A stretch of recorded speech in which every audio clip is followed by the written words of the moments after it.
talk a little bit about the dog lab handout.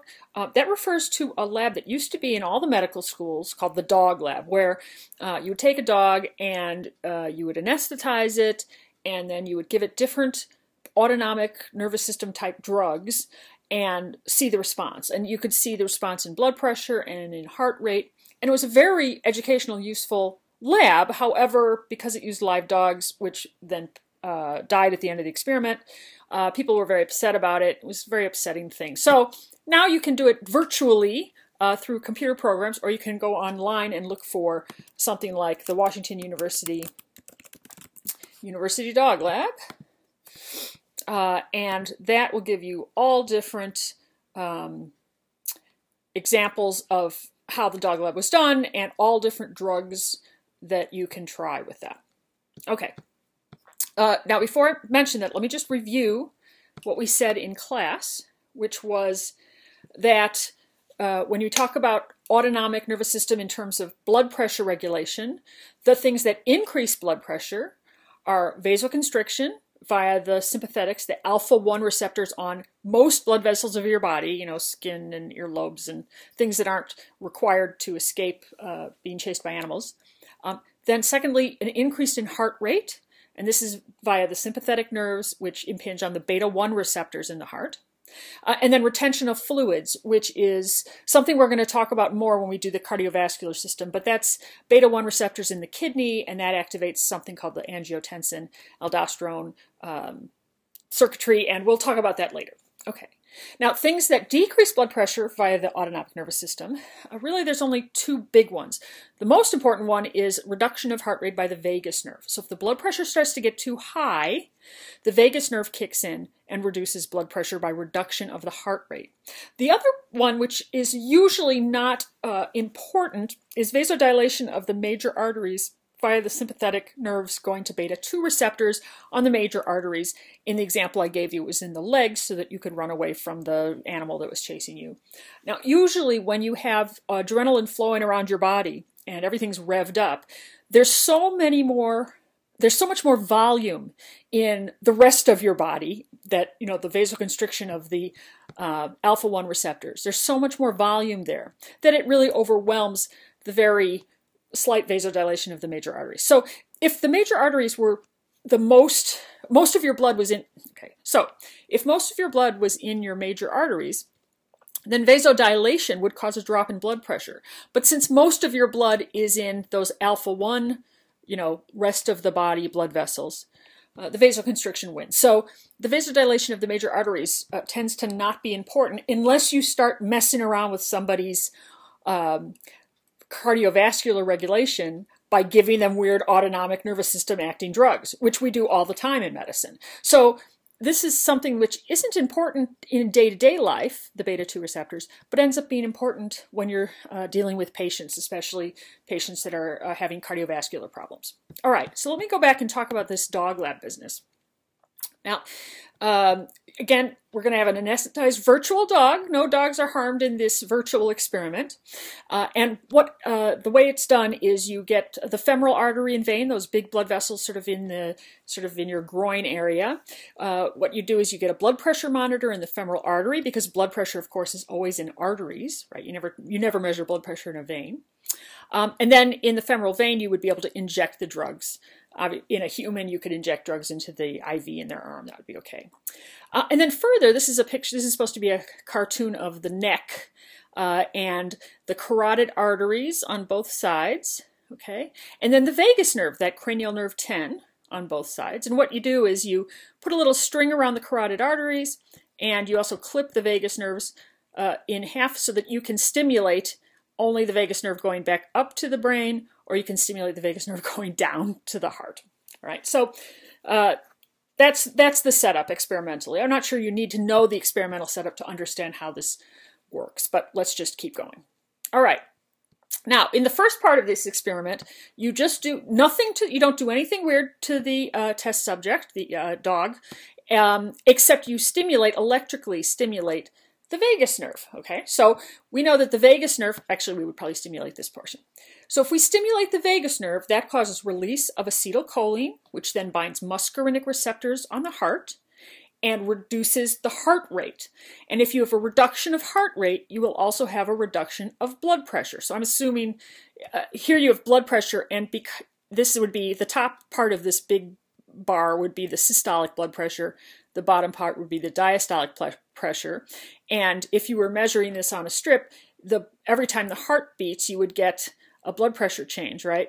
So here, what's happened is at this point, you've done vagal stimulation, and that's reduced the heart rate. So there's only a few heartbeats in this whole section right here.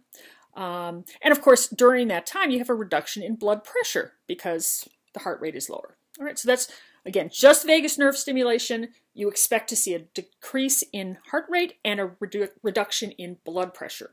All right, in the next little section here, there's carotid occlusion. Okay, so what does that mean? Well, carotid occlusion means that what you've done is you've tightened up these little strings around the carotid. So now the baroreceptors, those receptors that measure blood pressure, that are in the carotid, think that there's no blood pressure. They think you're in, that you're in shock if you cut off the carotid. In fact, that's the whole idea behind, quote unquote, choking out a person in martial arts, is if you cut off the blood flow in the carotid, your brain doesn't get blood, and you pass out. And also those baroreceptors notice that your blood pressures drop tremendously. So if you occlude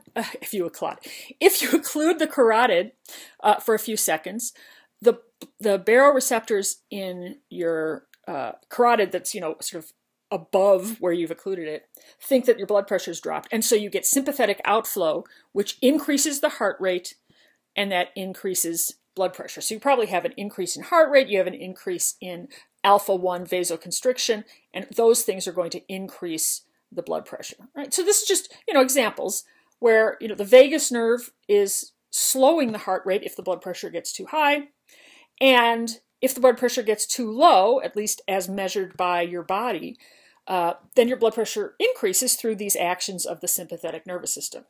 If you give epinephrine, that's going to bind alpha-1, beta-1, and beta-2 receptors, right? So when you give epinephrine, you expect the heart rate to go up, and you expect the blood pressure to go up, right? So if you have phenylephrine, that's only stimulating alpha-1 receptors, right? Because that's an alpha-1 agonist.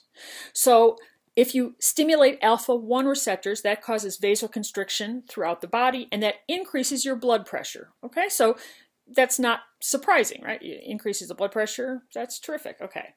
Now, in this example, in this graph, you can't see the heart rate really. You can't tell if the heart rate's changed because this graph only really shows systolic and diastolic blood pressure. But here, in this example with epinephrine, if you give epinephrine, you have, again, stimulation of alpha-1, which gives you vasoconstriction everywhere. So you get an increase in blood pressure. But weirdly, if you give epinephrine, you get a reduction in heart rate. Well, how can that possibly be? Well, you actually will see the same thing if you give phenylephrine. And the reason that this happens is that when you cause a sudden increase in blood pressure, your body doesn't want sudden changes in blood pressure. It wants things to stay reasonably stable, like homeostasis, right? So when your blood pressure suddenly jumps up, your vagus nerve kicks in, and then the heart rate goes down. So I gave an example of this in class where you could use phenylephrine to reduce heart rate in certain cases of weird arrhythmias.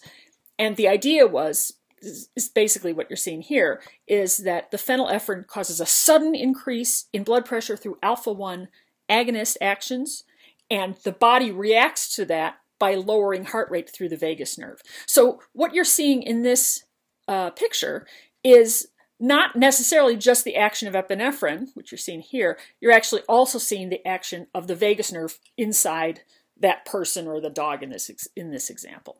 All right, so same idea here. I'm going to skip 4 and 5 because I don't really like those graphics that I got from Washington U. But they're good, but I don't want to get into that. All right, so here's this last page is an example where you're going to give 3 different drugs in sequence. Okay, so, and this happens all the time in medicine where you've given one drug and then you give another drug and then you give another drug, and those drugs are still in the system, and you have to sort of understand what giving a certain drug in a certain order is going to do to that patient and how it's going to change the effects of your medications that you get. All right, so for the first example, here's that same picture I just showed before, which is epinephrine. All right, so you just give epinephrine, that's going to stimulate alpha-1 vasoconstriction, so that's going to cause a nice increase in blood pressure. It's going to stimulate beta-1 increase in heart rate, right? And it's also going to stimulate some beta-2 dilation of the arteries, but we aren't going to worry about that too much.